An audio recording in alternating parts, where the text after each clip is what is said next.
Very heartbroken news. MobLand is Eddie Conrad's son. Did Kevin kill Alan Rusby?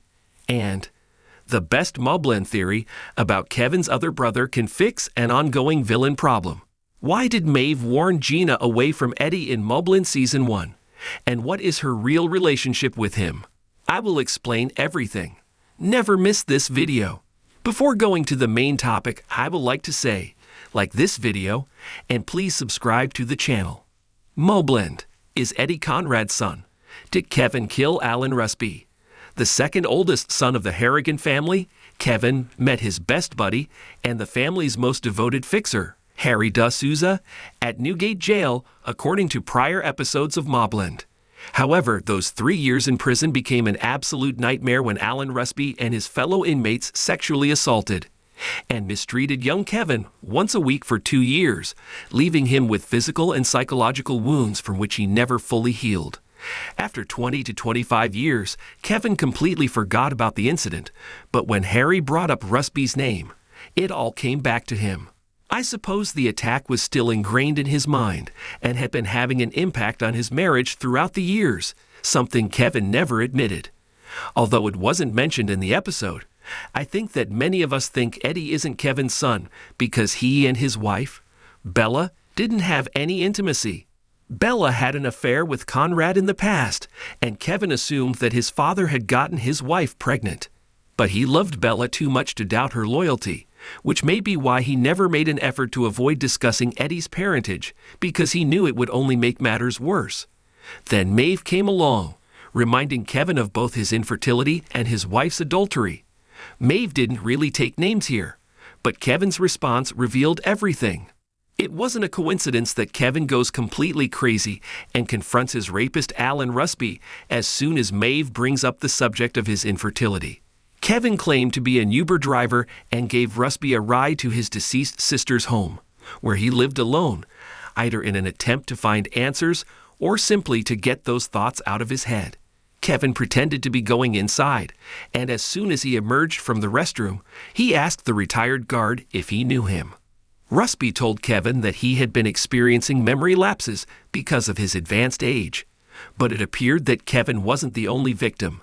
Kevin had blood on his mind and intended to pour the full magazine into his murderer's body when he left his father's house, but he changed his mind after witnessing an elderly and frail man pleading for his life. Kevin was unable to do it because he didn't want to follow in his father's footsteps and commit psychotic murder. He let Rusby escape. Kevin became so powerless at this point that he lost it and began to howl like a child. He didn't know how to overcome his prior trauma, but he wanted to.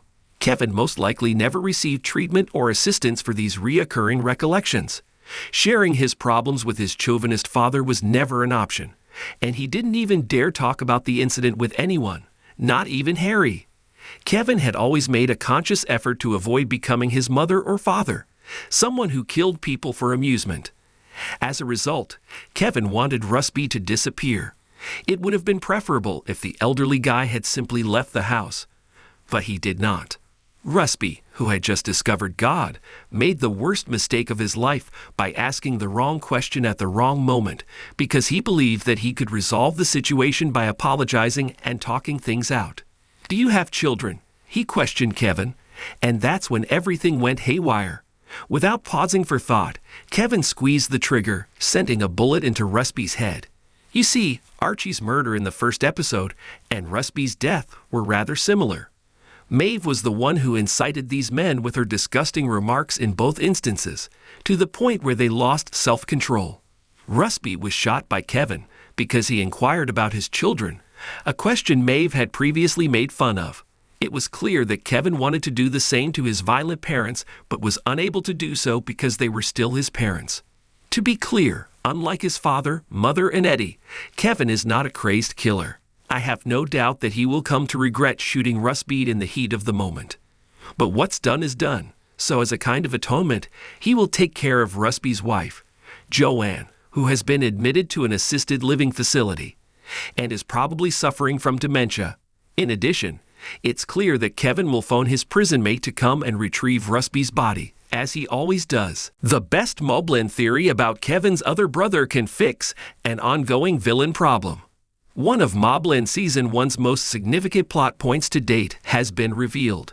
Who Kevin Harrigan's other brother is. His mother, Maeve, teases us that there may be a secret child of hers and Slash or Conrad's that we have already seen in the series, or an unnamed and unseen family member who may yet be presented. Kevin's response, in which he calls his own mother a FFK when she brings it up, indicates that he is not pleased with the situation. Serafina, Conrad's kid with a stripper, is at least one child from an affair, and the Harrigan family in MobLand is already somewhat huge, so it's not impossible that they have additional secrets hidden away. Not many of the people in MobLand's roster, at least from what we've seen so far, would be suitable for Kevin's surviving brother following Brendan's passing, but one major theory would. The only other brother identification that makes sense, given Kevin's response, is that of his own kid, Eddie, but this isn't a given.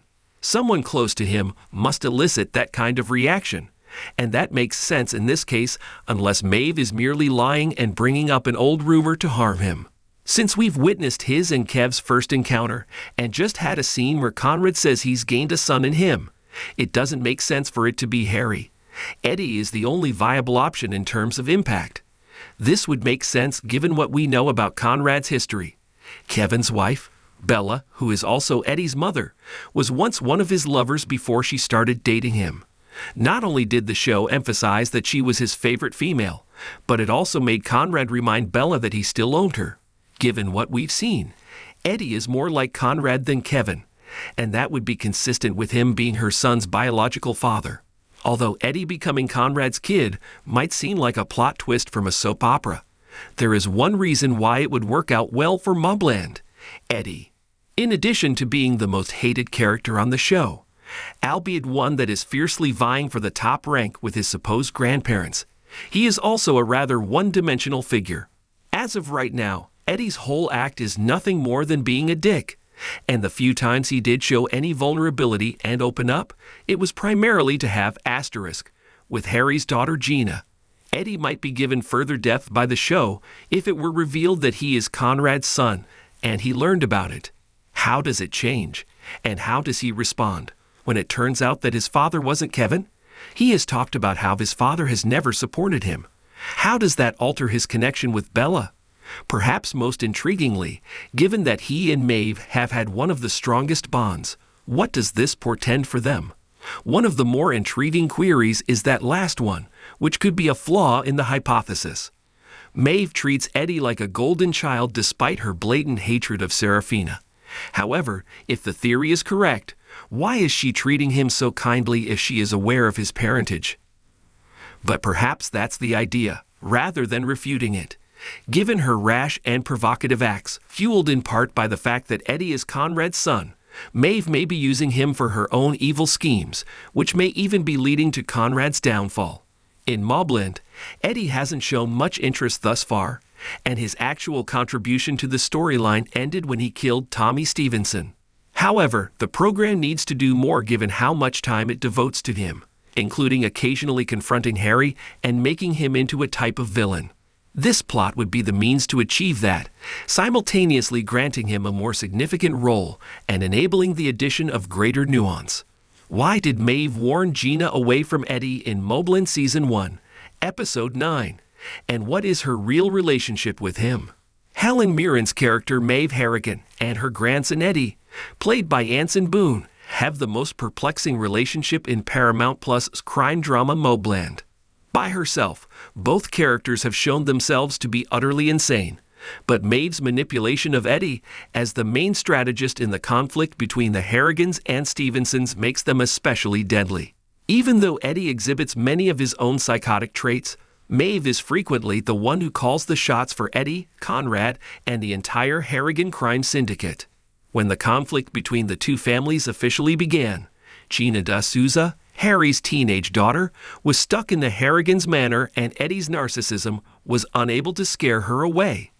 Despite recognizing Eddie's humorously poor attempts to be compassionate in order to attract her, She found comfort in his embrace in her terror and indignation at effectively being forced into captivity. However, Maeve makes it apparent in MobLand Episode 9 that she does not want Gina to be close to her adored grandchild, raising doubts about the nature of her own relationship with the boy. Maeve's wish to keep Gina away from Eddie appears to be motivated primarily by her false sense of pride. Because of her traditional royalty/nobility mentality, the Harrigan matriarch believes Eddie should be with someone deserving of his upbringing, something Maeve has further exaggerated in her mind. She shouldn't be Eddie's consort because she is the daughter of one of the Harrigan's employees. Additionally, Maeve has no reason to let his daughter become close to her grandson, who is aware of all of her secrets, because she doesn't trust Harry D'Souza at all. To put Conrad off her scent, Maeve has already planted the seeds that Harry is a traitor, so it seems sense that she wouldn't want Gina to become any closer to the Harrigan's inner circle than Harry currently is. Above all things, Harry and Gina are both intelligent and observant, making them two individuals that the cunning Maeve would prefer to keep at a distance. Nonetheless, Maeve may have a more profound motivation for preventing Gina from seeing Eddie.